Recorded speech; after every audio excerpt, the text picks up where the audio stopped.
Почитувани гледачи, Бизнес клубот продолжува понатака. Денеска имаме чест со нас да биде Митко Јанчев. Благодарам, председателе, и на поканата, и на можноста да заедно поразговарам. Доаѓаш од градот во што изненадувачки има најголем бизнис после Скопје. Изненадувачки. Кавадарци е градено на здрава и добра основа. Кога велам на здрава и добра основа, уште од пред 90 години имало доста индустрија развиена. Тука не е лозарството кое што е претежно развиено. Меѓутоа и кавадарчани како дел од Вишијата и Централна Македонија има доста компании кои што своевремено во самите транзиции се имаат добро поставено во делот на бизнисите во државата. И сето тоа покажува една бројка дека ние сме втора општина, поголеми на територијата на Македонија, невработеност 2%, и плюс сме втора општина по БДП, односно бруто домашниот производ кој што го полниме во касата на државата. Изненадувачки зборувам затоа што на сите луѓе што ќе им кажам, што не знаат, се изненадуваат дека центар на бизнисот покрај Скопје, втор центар е Кавадарци. Тоа им делува вака малку чудно. Јас се сеќавам на иницијативата во Стопанската комора, сигурно се сеќаваш и ти, да седниците ги организираме по фирмите и прва беше посетена Кожувчанка на твоја иницијатива. И се сеќавам на еден момент кој што јас па не го знаев и беше саме да изненадување, колку учествува Кожувчанка во вкупниот маркет шер на пијалоците во Македонија. Да, сечувам тој момент. Кога директорот на пивара, на Скопска пивара, да. Се сечувам на моментот кога бевме во фирма кај нас и одржавме таа седница на управен одбор, го посетивме погонот и баш на ваше прашање колку учествувате со соковите во делот на маркетинг шерот, јас ми беше незгодно да одговорам лично, пошто беше и најголемиот производител тука, директорот на Скопска пивара. Кажав, подобро знаат, они имат подобри истражни мерки да кажат колку е тоа, и тоа беше околу 24% би се чини. Дека се први со 24% Кожувчанка. Во делот на пијалоста. Сега како е? Па трендот го држиме. Со овие турбулентни времења последниве 3-4 години кои што поминаа, поготово во делот на берзата, во делот на енергетиката, поминавме лоши периоди, меѓутоа благодарение на наша компанија која што постои 25 години и благодарение на акумулираните домачински добивки кои што не сме ги влечени од компанијата, сме ги оставале како нераспоредени добивки, во делот на енергетската криза, кај што, замислите, ние на трновар од 14 милиона евра плативме 2 милиона евра само електрична енергија. Плюс отрошоците. Плюс отрошоците секојдневни. Меѓутоа успеавме да бидеме пак на позитивна нула и да се дигнеме, да сето тоа биде во една добра насока и компанијата да биде на стабилни носи, без да го осетат пазарот, без да го осетат вработените и нормално да биде компанијата стабилна. Има уште едно изненадување што никогаш не сум ти го кажал, а тоа е дека секогаш те прифаќав и сваќав како бизнисмен, а испадна и уште подобар градоначелник. Гледайте, ние подолго време се познаваме. Јас морам тука малку да елаборирам и да кажам, тоа и го мислев по пат дори кога доаѓав. Темите не се спонтани за разговор. Има еден момент кај што 22-3 години го имам преземено бизнисот, да го работам по ненадејната смрт на мојот татко родител. И ми беше импресија и задоволство да јас прво го водам бизнисот.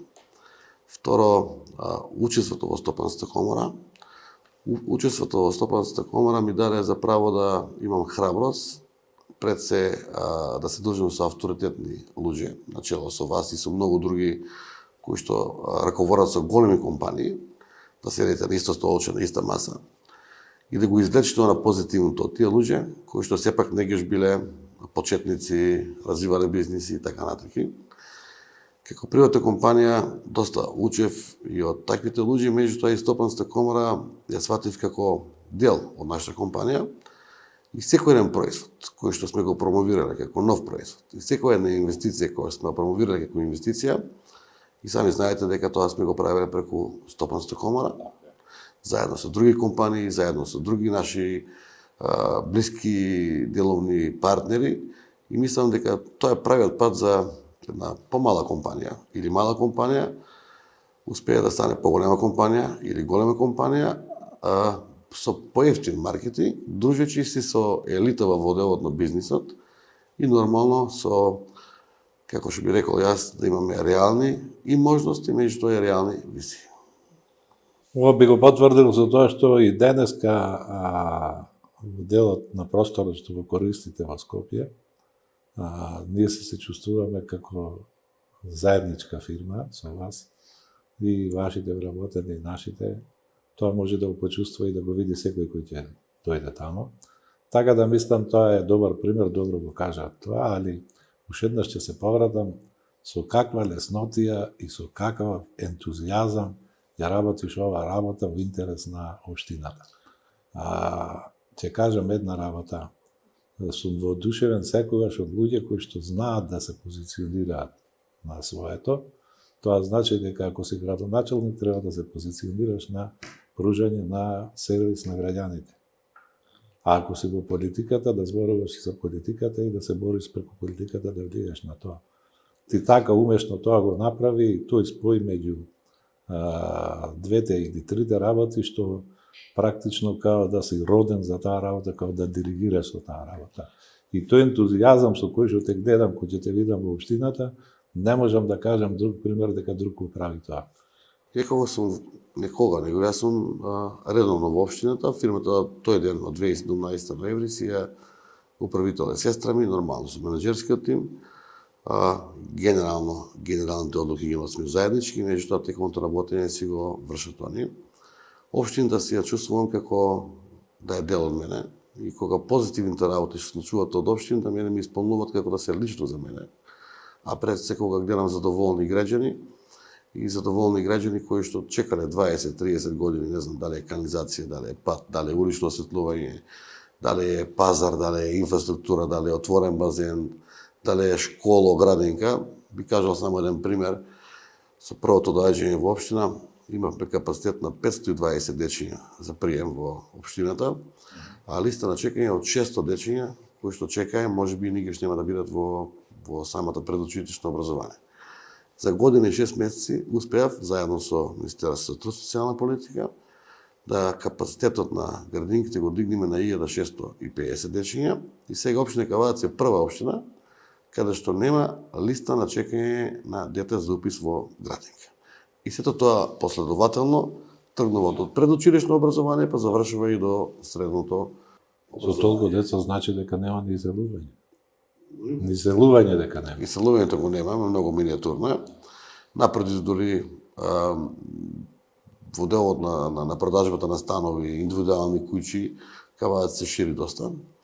Во последниве 7 години имаме издадено над 1000 градежни дозволи, односно градежни дозволи за 1 стамбени единици, кои што се сигурно 70% изградени и веќе се вселени.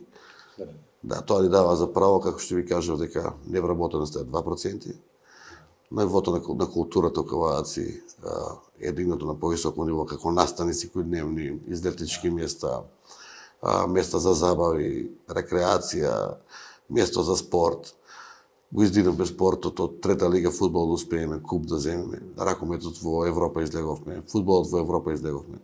Кошарката исто имаше куп освоено на државно ниво. Така да мислам дека со честно, поштено и со добар тим, дека може секој ден да успее. Нормално секој не може и не треба да биде прв, ама да не бидеме од првите оддалечени 100 чекори, да бидеме блиско до првиот и тука за мене е успехот исто како да си прв. Сега да се вратиме по прецизно, поделно на света, мислам дека јасно е за каква личност се зборува и со каква личност дебатираме вечерва. Човек што може да каже многу работи, многу смерници и за во корист на другите. Фени индустрија. Денеска се вика? Денеска се вика Golden Nickel. Golden Nickel. Кожувчанка, IGM Trade. Козличанка, Трекермайер, Игемтред, Тиквеш, Слога, Финанска Тиквеш. бизнес, Слогопром, Све се тоа познати Градба брендови. Промет, Дрекстермайер. Мајер. Да, тоа се компании кои што се меѓу првите 50 компании во државата. Сите извозно ориентирани. Па 80% извозно ориентирани, што е многу добро за државата. Турбуленциите кои што ги претрпи Фени, како први некогашен Евроникел, сега Голден Никел, мислам дека конечно имаме стабилен партнер за работа, тоа е Юлдемир, компанија од Турција, која што сериозно ќе инвестира во делот на никелот, во делот на топењето на фероникелот. И очекувам тоа да биде стабилна компанија, да нема вакви турбуленции, како што до сега ги имаше стечај, отварање и ред други работи. Сега мене ме интересира. Има ли државата инфраструктура према кавадарци за да ги задоволи потребите на сите овие компании? Токму денеска тоа го зборевме, пред да дојдам кај вас, и потпишавме договорите со владата во делот на првото инвестирање со заемот од Унгарија. Добро. Те ќе бидат претежно наменети за инфраструктура. Меѓутоа, денеска зборевме на ниво премиер и во делот на железницата, која што со коридор 8 и 10 веќе интензивно се збори, да може Кавадарци да добие железничка пруга, која што има, али не е во добра кондиција и во сервисна индустрија. Тоа е крак. Тоа е некој крак, так. да, крак Значи, кој што така прилично е лош. И со тоа мислам дека многу ќе се намалат трошковите и на Голден Никел сега, и на ИГМ, и на Дрекстермайер, кои што се големи извозници. Само за пример и за информација, Евроникел на дневна основа кога работи со капацитет фул, увезува некаде 150 до 170 кипери, камиони руда од Солунското пристаниште. Дрекстермайер ти е на 30 камиони, ИГМ ти е на 40 камиони тешкотоварни возила. Дневно. На дневна основа зборам. Инфраструктурата во делот на железничка сообраќај го поевтинува цело ова. Сами знаете дека и никелот, и металната индустрија трпи и 5 дена плюс-минус, не е некоја кварлива роба или било како, али мислам дека државата сериозно треба да се насочи кон инвестирање на таа инфраструктура и со тоа да добиеме конкурентни цени и на отворен Балкан, што веќе се потпиша, меѓутоа и во европски граници. Што значи да се зголеми со тоа конкурентноста во делот на продуктивноста и во делот на цените кои што треба да се. Достапноста до повеќе алтернативи во делот на превоз, железнички превоз, камионски превоз, па утре не знам и авионски превоз, зависи нели кој што произведува во делот на пазарот, поради тоа што покрај Дрекстермайер и покрај Евроникел или сега Голден Игел работат уште 200 компании или 150 компании кои се индиректно, односно директно врзани за самиот главен производител. Има ли комуникација меѓу менаџерските тимови и сопственичките на овие Апсолутно да. Апсолутно да, има прекрасна комуникација, имаме одлична соработка како општина, претежно јас што доаѓам од бизнис сектора, ги знам нивните потреби, ги знам нивните тишкоти, менаџираме со влада, менаџираме со сите, така да слухот нивен и општината е транспарентна и отворена во секој еден момент. И мислам дека тоа е правиот начин и момент за да привлечеме и други инвеститори, меѓутоа и да и овие инвеститори слободно функционираат. Има ли од нивна страна конкретни потези на поддршка на инвестиционите активности на општината? Има, поготово во делот на екологијата, во делот на инфраструктурата, во делот на спортот, во делот на здравството. Така да сите според можности и тоа што може да го пружат како компании, не се изолирани, напротив, учествуваат во јавниот живот и тоа ние го обелоденуваме секојдневно и преку седници на совет и во наши јавни гласила и секаде. Да не кажам дека некаде општина Кавадарци во просек овие 7 години додека сум градоначелник, има повеќе од 800.000 евра, 700 и 800.000 евра донации годишно. Годишно? Да. На локалниот бизнес? На локалниот бизнес, тоа се донации претежно од делот на инвестиции во инфраструктура, културни манифестации, спорт, здравство и така натаму. Значи, Кавадарци може да се земи не само како пример на развиен град, него на добра соработка меѓу локалната и бизнес заедница и општината? Да, презате, гледате, значи, доколку градоначалникот и општината се стави во функција на народот и на економијата и на бизнисот, нема каде да се сгреши. Ние грешиме таму каде што мислиме дека нас треба да не биде бизнис во функција или народ во функција на некои други функционери или било какво. Моето мото е тоа: достапност. Општината е отворена за сите 24 часовно. Да. И не мора никој да закажува после месец, после 3, после 4. Стратешките компании кои што ги имаме, па макар и малите компании, ние сме за нив отворени 24 часа. Така да бизнисот може би не трпи ни утре, а па замислите после месец и 2. Имавме сличен пример, не знам дали ќе се сетите, кога еви јас лично тоа сум го осетил на грб, Кожучанка пред 8 години почна со производство на пиво. Инвестиравме околу 2 милиона евра инвестиција, пивара до 2 милиона литра, претежно драфт верзија. И кога стигнавме до издавање на акцизна дозвола, тоа е некаде 2015, мисля че не, 14, ние бевме одбиени за издавање на акцизна дозвола. И тоа беше така фрапантно за нас, значи инвестиција 2 милиона евра, технологија, машини, германци, тука сите. Бевме одбиени за тоа што во законот, во 99-2000, некој успела да вметне, за да произведуваш пиво во државата, мораш да имаш 30% од вкупно инсталираниот капацитет на продажба на пиво и мора да учествуваш 10% маркетинг шер. Тоа дека беше за мене тогаш многу разочарувачки, меѓутоа тој закон За сега. со таа влада се поништи и се стави либерално за секој ден може да функционира. А аргументот на тогашниот премиер ми беше тоа што извадив податоци од Амстердам, односно од Холандија, тамо е пивото Амстел најзастапено. Да. И сега вие замислите во Амстердам и во цела Холандија Амстел е лидер на пазарот со 7% маркетинг шер. А ние бараме да отвориме фабрика да има минимално 10% маркетинг шер и 30% од инсталирана целокупен капацитет на државно ниво колку се пие Одличен пиво. пример.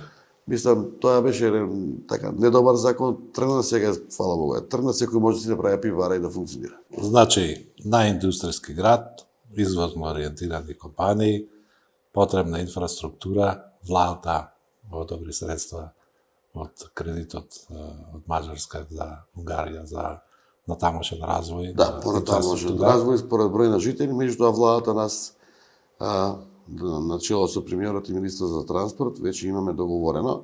Поред тоа што се тоа што го кажувме, нас не влегуваат над 700 тешки товарни возила во град и движат на индустријските зони. Тука разговараме сега за изградба на заобиколница, каде што тие возила нема да влегуваат во град, а таа заобиколница е околу 10 милиона евра, е многу побрза достапност, она што го споменавте, до фирмите, помирен град, по незагарен град и неуништување на инфраструктурата. И втора, ако успееме и железницата да доградиме, ние мислам дека ќе бидеме на едно ниво влезени во Европа. Баш сега пресно имавме еден конгрес, да го наречеме, или конференција, правни денови во Тиквишијата се одржа, со елеминантни и авторитетни професори како Гале Галев и други кои што веќе над 85 години се во правото. И они беа фрапирани и пријатно изненадени она што е кавадарци од тоа што го прочитаа да го видат градот и како функционира целиот град. Мене за тоа ми дава за право да само ме охрабрат и да се чувствувам подобро, односно да можам да продолжам во тој правец. Ме интересира Кожувчанка, која што секојаш го следеше развојот, без разлика на проблемите на почетокот. Што е сега следно? Што е следна цел на Кожувчанка? Следната цел на Кожувчанка е, после овие 25 години работи со Кожувчанка, после 18 години работење со Синалко и после 10 години работење со пиво, стратешко определама на извоз. Следната цел е да ние сега во моментот земавме нова концесија со поголем издашност на извор, со многу добар квалитет. Каде И тоа е во местноста Прашник, Да. кај што е сега фабриката, уште 20 км близко грчка граница. Добро.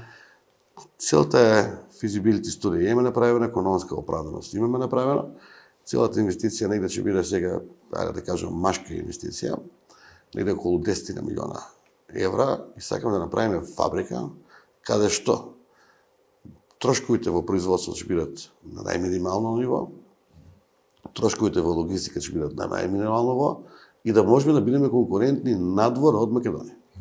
Ние во моментот сакале или нечиме да признаеме, сите имаме фабрики кои сме ги граделе со собствени средства, фамилиарни фабрики, со родители и така дале, каде што имаме направено фабрики кои што на некој начин 1 цент производство кошта повеќе ради XX причини кои што си ги доградувал како капацитети.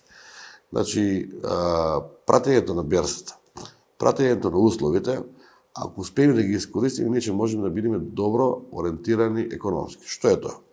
Ако во дневните часови имаш енергија и по 10 и по 15 евра мегават, а во вечерните часови имаш и 300 и 400, тоа е пута 100 пати цена, ако инвестираш во фабрика и направиш таа фабрика да биде со голем капацитет и наполне за 8 часа, кога електрична енергија ти е малтене бесплатна, ти автоматски добиваш 15% поевтин производ.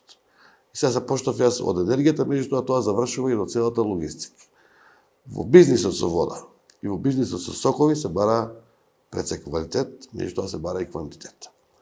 Доколку ги немаш количините, профитот е многу миниатурен, ликвидноста е слаба, така да нас ни требаат количини. Македонија е држава која што е со тој капацитет на потрошувачка. Имаме многу држави со поголеми од нас во делот на потрошувачка и соседни како Албанија, Косово, Грција, Бугарија, каде што за жал и тоа е на македонска вода. И тоа е македонски производител не е пристапен и не е на овие пазари, барем оние комшички или околните пазари. Јас морам еден пример да кажам каде што во време на кризата енергетска дојдов до една информација и имав состанок и со моите, дојдов до заклучок дека нешто со нас не е во ред. Кога влегов во Тинекс, маркет, ларец, во Кавадарци, гледам на полица минерални води, да речеме, дали е добра вода, дали е перистерка, кожурченка и една увозна Кназ Милош, која што ја знаеме од времето. Верувате, не верувате, Кназ Милош беше со поевтина цена 20% од нашите води. На полица. На полица. Прво што направив, прашав да нема некоја грешка на самата цена. После барав зошто тоа така и дојдов до заклучок дека Србија како држава во време на енергетската криза, кога ние плаќавме 400-500 евра на отворен пазар и електрична енергија, Србија на производителите им даваше струјата по 80 евра повластена со субвенција од самата држава. Србија во тој момент кога 2 евра дојде горивото, му го даваше со повластена цена горивото на самите нивни производители стратешки или оние што носат девизи.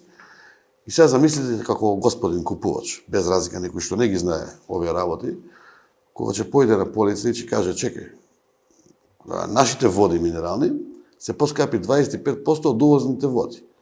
И ја како господин купец би дошол со заклучок дека овие нашиве се на некој начин или бандити, или профитираат со многу повеќе од тоа што треба да профитираат. Меѓутоа, вистината во економијата е тоа што тие држави кои што ги ограничија цените и дадоа субвенции, има раст на производството. Сега, тој раст беше моментален. Меѓутоа, моменталниот раст остава и трајни последици.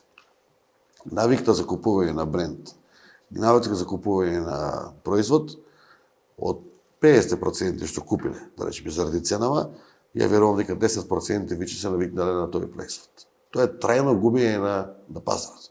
Ние имавме најскапо млеко, најскапи јајца, најскапо совомесно, најскапи води, најскапи сокови, а тоа многу други компании го искористија. Надвор од Македонија. Добро, значи не кажавме уште еден факт, да не е премногу фалење.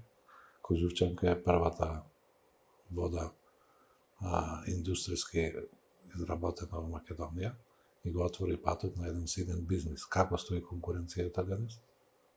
Конкуренцијата денес, ќе ви елаборирам како стои, само би кажал кратко, 93 година се почна со истражување, со елаборирање геолошки и сите други, за да се отвори прва приватна минерална вода. Тоа тогаш изгледаше како подсмев према мојот родител, према мојот чичко кој ше фамилијарно го почнаа. А они беа, тие носеа идејата. Да, идејата е нивна, фамилијарна на 20 браќа. Чичко ми живееше Германија по долго време, татко ми тука беше во делот на бизнисот. И беше подсмев као, вие ќе произведувате вода, некој ќе купи вода од вас. Мислам, не беше пазар за таа работа. Меѓутоа би се вратил, јас тога сум бил 14 години дете, би се вратил на она што најнего не матче, тоа беше нелојалната конкуренција од социјалните, односно од фирмите кои што беа на државно ниво, обструкциите невидени од делот на државата тогаш, во делот на транзицијата, и сите обструкции, поготово на зимењето на кредит со 15-17% камата. Се надмина тоа сето, се постигна, ние сме прва приватна минерална вода, која што почна да произведува на, па може да кажеме на Балканот, во Македонија. Од денешна гледна точка, Кожученка е некаде со на 30% во делот на минералните води, изврска како вода која што имаме го држи 45% пазарот, и Синалкото негде со 21-2% во делот на маркетинг шер. Мене друго ме загрижува тука, морам да спомнам, во делот на негазираните води, изврски води, изврска е прва со 45%, меѓутоа жално е тоа во Македонија, не сакам да деградирам бренд или да кажем било што, меѓутоа втората вода по продажба е увозна. И тоа е? Тоа мене ми дава за право да размислам дека има лоша навика или лоша перцепција за некои работи. Например, ние имаме уште 4-5 производители на вода, кои што би ги спомнал, не е проблем, тоа е, не знам, горска, ладна, пелистерка негазирана и ред други. Втора по продажба во Македонија е Роса, која што е српска увозна вода. Немам ништо против никој, меѓутоа ни во една држава во свет не е увозната вода втора или трета по продажба пред домашните води. Добро што ќе преминеме сега на високи теми за бизнис обкружувањето. Подобро се снаоѓам вака некако беше за Кожувчанка монолог. Затоа што ти тука си стварно вграден од самиот почеток и тоа што го направи само треба да служи на чест за секој, да таков предизвик преземеш на толку години и да влезеш денеска во фабриката и да ја видиш така спастрана као куцка, со развој, со кадрови, со све, тоа е редок пример кој што треба да се следи. Отвори едно сериозно прашање ти, ние сме сериозни луѓе, треба да дадеме одговор, јавноста од нас тоа го очекува. Зошто вакви појави во кои што државата која што треба да има интерес во бизнисот и да го подржи, често се наоѓа на спротивната страна. Се размислува? Сум размислил и сум го разговарал тоа. Да. Поготово сега со владата која што е неколку месеци во функција, сме го разговарале, ние како држава до сега, а верувам дека ќе се исправат некои работи, сме многу транспарентни, отворени и према сите надвор од Македонија. Тоа ни една држава не го прави така и го прави на посубтилен и подобар начин и сега стои позади нивните компании. Не стои позади други компании. Ја мислам дека по она што сум разговарал на ниво влада, дека некои работи ќе се сменат и променат, затоа што само не е за мене здраво и продуктивно министерствата или локалните самоуправи да користат на тендер странски производи. Да. Тоа се наши пари. Тоа се пари на државата, што го имаме со исти квалитет. И треба да се вртат тука. Треба да се вртат тука.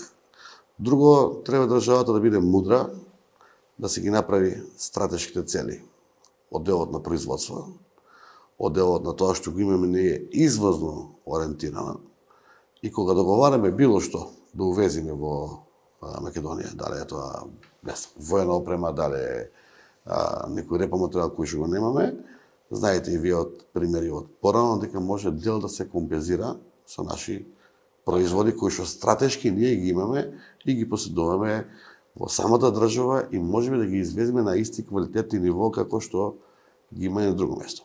За тоа да го постигнете, пак ќе кажам, значи треба време, треба добра концентрација на владата со економски тим и треба прво сам на себе да си веруваш дека можеш го постигнеш.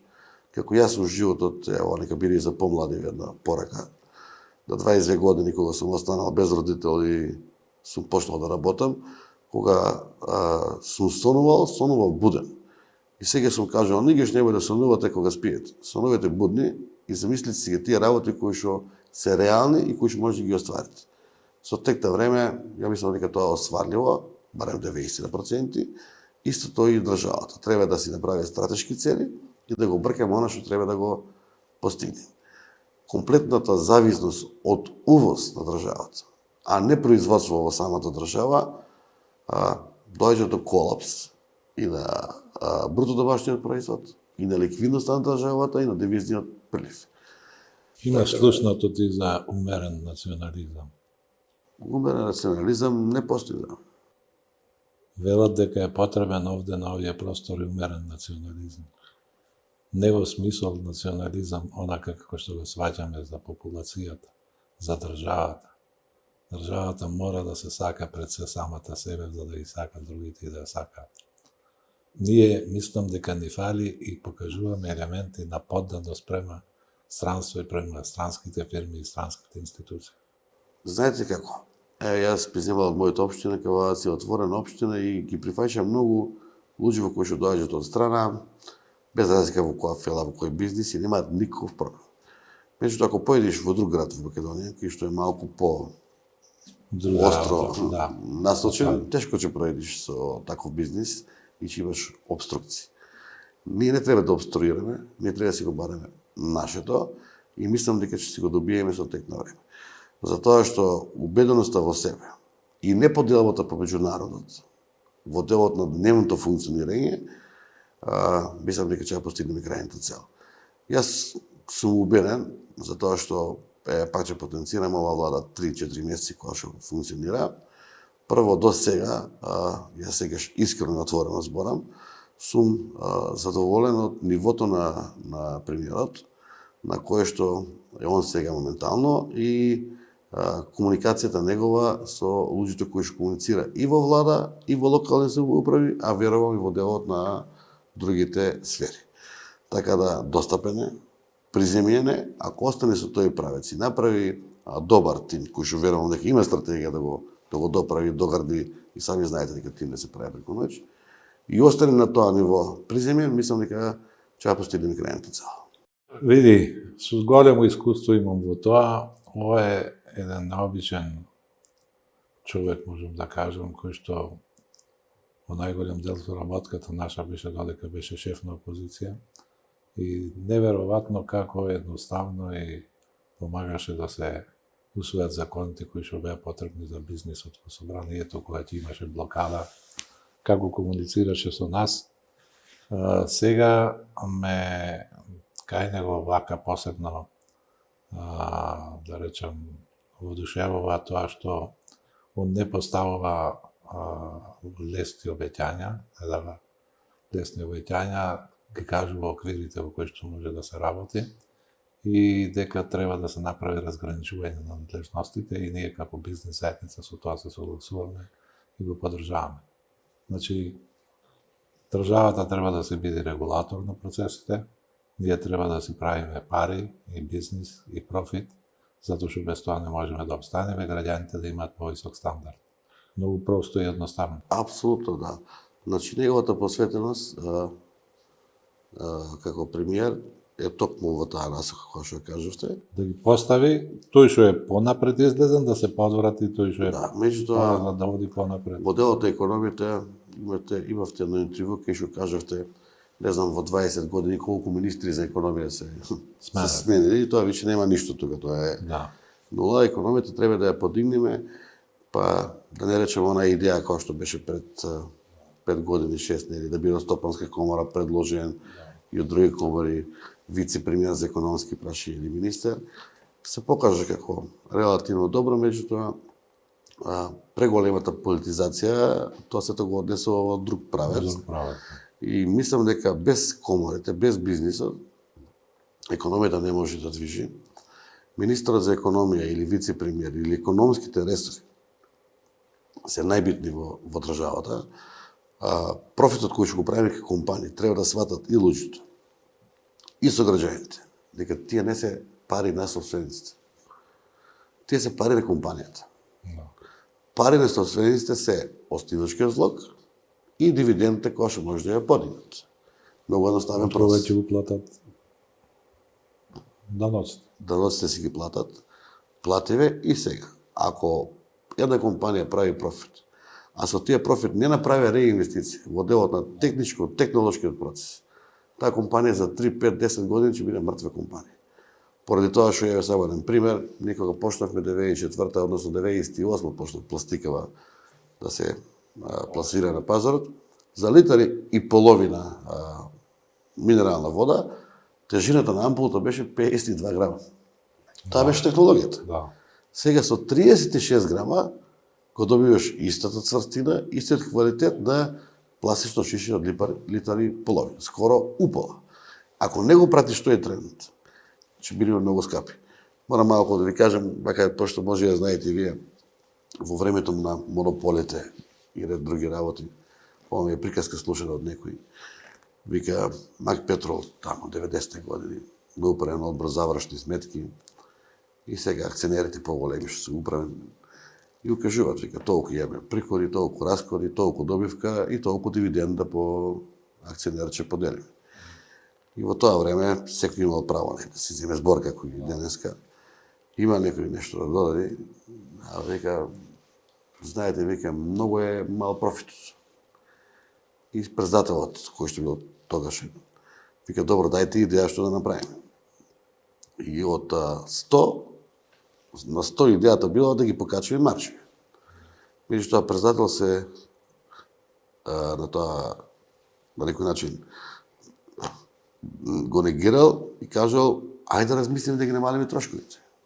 Значи, ние од државата мора да размислуваме да намалиме трошкови. Да. Покачувањето на маржите нас не ни дава право да бидеме конкуренти и да имаме цена со извозно ориентирани квалитети и продажба. Најлесно е покачување на цените, а не намалување на трошковите. Така да секоја компанија мора да си знае до каде и како треба да оде со Така е. трошковите кои што ќе влијат директно во цената на самиот производ. Да направиме едно заокружување, значи фирмата Профит, комората е да логистички ја поддржи, исто така зависи од тој профит, преку чланарината, преку другите поддршки, и државата преку плаќање на даноците исто тој почива на тој профит. Значи сите треба да бидат задоволни ако твојата компанија прави профит. Зошто и понатака има обструкција на тој процес, ако сите се задоволни? Гледате, зошто? Мислам дека економијата е наука. Не е прецизна наука, меѓутоа е наука која што треба да се учи од 4 гледни точки. Тука ти е математика, тука ти е маркетинг, тука ти е филозофијата на движење и нормално остварувањето на крајната цел која што сакаш да ја оствариш. Сега никој не размислува дека 200 денари едно пакетче мастики кошта, Да. а секој размислува дека не знам 56 денари литро млеко е скапо. Да. Значи имаме несразмерни односи во делот на гледањето према нештото. Така е. Ако ние добро се поставиме и добро ги економски поставиме цените на делот на пред се акцизната роба, а тука под акцизна роба знаете дека спаѓа жесток пиво, спаѓа пивото, спаѓа цигарите. Има едно просто прашање. Зошто има разлика во цена на цигарите? Да. Пример, со закон е забрането цигарите да се преферират или да се рекламират. Да. Самата различна цена на полица дава више можност за нивна интерна реклама. Ја би ги ставил цигари да бидат иста цена. Па, нека си одбере според вкус или според потреба кој што како. Во делот на профитот, алергичен е народот за тоа што политички и практично ние со пресови одржуваме и викаме тој земал тендер од €1.000.000. И тука застанува пресот. А што дал за €1.000.000? Што изработил?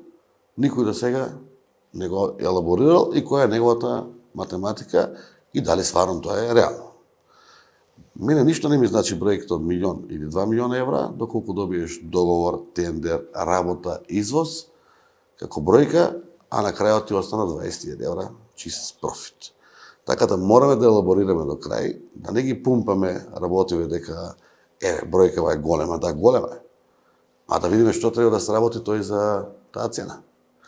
Во делот на профитот и преска потенцирани, пак ќе кажам, профитот не е на собственикот. Може да биде делумно, али профитот е на компанијата. Така. И една ваша мисла, ми се чини дека во Александра Палас бевме пред 15 години, кога рековте не е за мене компанија меѓу најдобрите таа што прави најголем профит, моментален, меѓутоа е добра компанија, она која што долго време обстанува на пазарот, а тоа повеќе од 20, 30, 40 години и профитира помалку. Така. Моментален профит не значи апсолутно ништо во делот на една компанија. Три диспаритета има големи, кои што мора да се соочи владата и ние сите да ги решиме. Тоа е односот меѓу капиталот и трудот. Работниците се уште мислат дека се премалку платени, работодавачите дека премалку испорачуваат тие. Втората е односот на активното и пасивното население, кое што мора да се постави на друга основа. И трето е континуитет на прописите при промена на власта. Значи, тие морат да се почитуваат. Никој не смее да осети правната несигурност при промена на власта. Мислам дека е доволно да се направи консензус околу тие три прашања и во овој мандатен период да се излезе со нивно разрешување, ќе биде релаксирана позицијата, освен оно што го кажавме, а тоа е да секој си се повлече на своите надлежности и на таков начин се створи хармонија меѓу тие три сектора. Има и едно друго прашање што вие го сега отворивте, а за кое многу може да се каже и да се зборува. Тоа е за вашата корпоративна општествена одговорност, која секогаш е присутна. И можам тука да набројувам факти кои што ми се дадени, меѓутоа да не одиме премногу, да ми кажете кој е поривот за тоа, зошто Митко Јанџев го прави тоа. Поривот е многу едноставен. Значи, ја би почнал од почеток. Ако мене ми оставиле добра подлога моите предци, тоа е мојот чичко и татко, и ако можеме сега да имам компанија со добар обрат, со добра ликвидност, мислам дека има секогаш простор да јавно, општествено и социјално учествуваш на пазарот, односно во општините или во државата. Како компанија, некаден годишно одвојуваме околу 200 до 300 евра годишно и ги даваме како донација во делот на повеќе сегменти. Сме дали донации на клиника, и на град Скопје, и на општина Кавадац, и во спорт, и во здравство, и секаде. Отворивме фондација, фондацијата се вика Никола Јанчев, кај што даваме за 19 декември на денот на Свети Никола и на 12 јуни на денот на Петроден, претежно позитивни моменти, стипендии на добри ученици, потреба на луѓе кои што во делот на образованието, здравство. И секоја една компанија, според мене, мислам дека треба да има одреден буџет, без разлика дали профитира од самиот народ, одреден буџет во делот на социјалната и општествената одговорност. Зошто тоа го мислам така?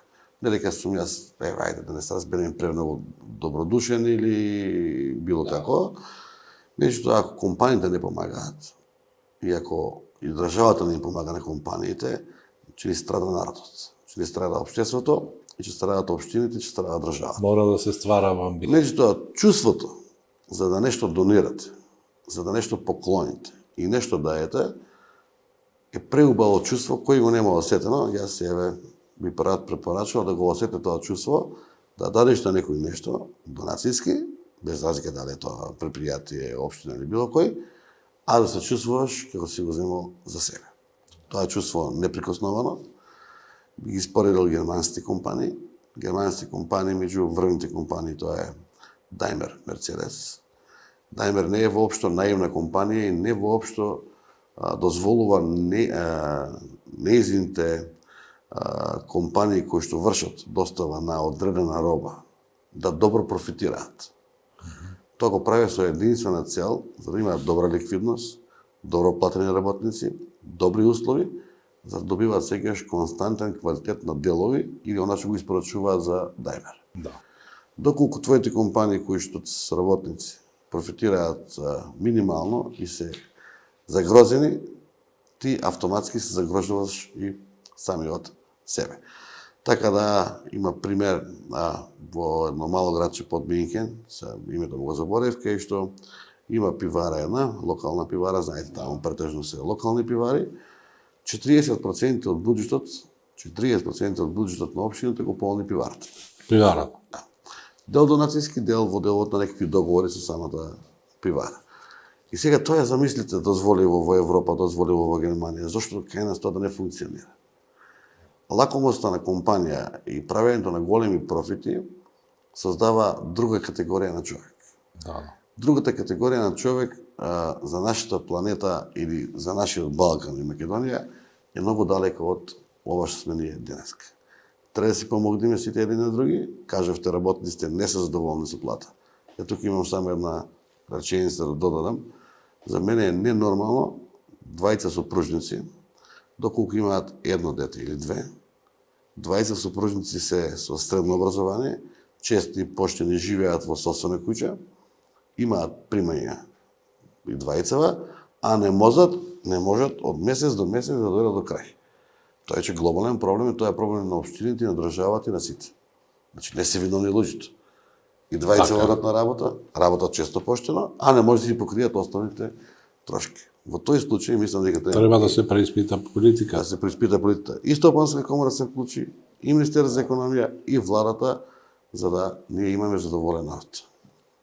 Дека луѓето знаат да го наградат тоа што го препознаваат као добро е и вашата награда. Вие сте првиот градоначалник во историјата на Југоисточна Европа добитник на престижно признание личност на Југоисточна Европа во областа на економијата и европеизацијата на Балканот, а Кавадарци е центар на култура.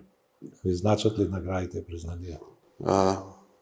Наградите ми значат, признанијата ми значат, затоа што ме хранат и ми дават делумна ветер во грб за да движам.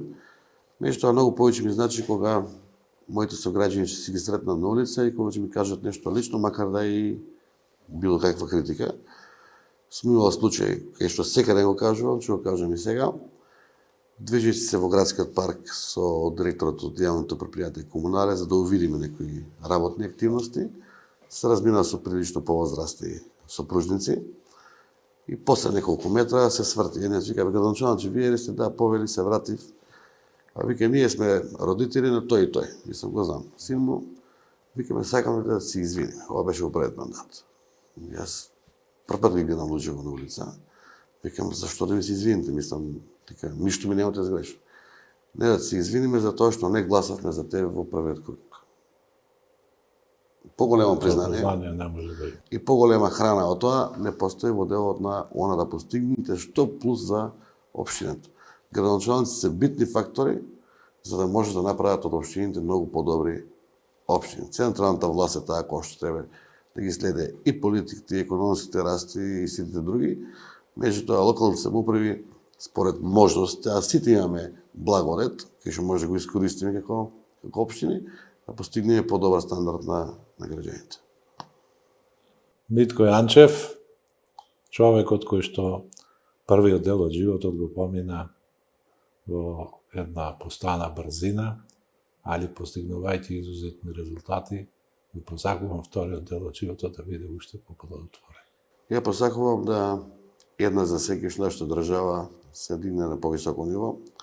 Локални самоуправи стигнат ниво на европски локални самоуправи, а со тоа што бизнис секторот кој што е најбитен биде блиску и до владата, биде блиску и до општините и до самите работници, за да можеме да бидеме една целина, а кога ќе бидеме целина, мислам дека успехот е неминовен за да го постигнеме. Тогаш тоа единство ќе доведе до повисок стандард за граѓаните и се ќе изгледа поинаку. И ќе бидеме многу појаки и многу почитувани и од страна и дома. Ти благодарам многу, чест ми беше што разговарав со тебе и да ги пренесем овие информации на народот. Добро е народ да ги знае информациите и пак ќе кажам, секој еден има право да размислува и да движи во правец. Никогаш во животот не сум помислил дека ќе бидам раководител на компанија, дека ќе бидам градоначалник, меѓутоа нека животот те носи според желбите и енергијата таму кај што треба. Нека не однеси и двајцата и целиот македонски народ таму кај што треба. Дај Боже. Амен.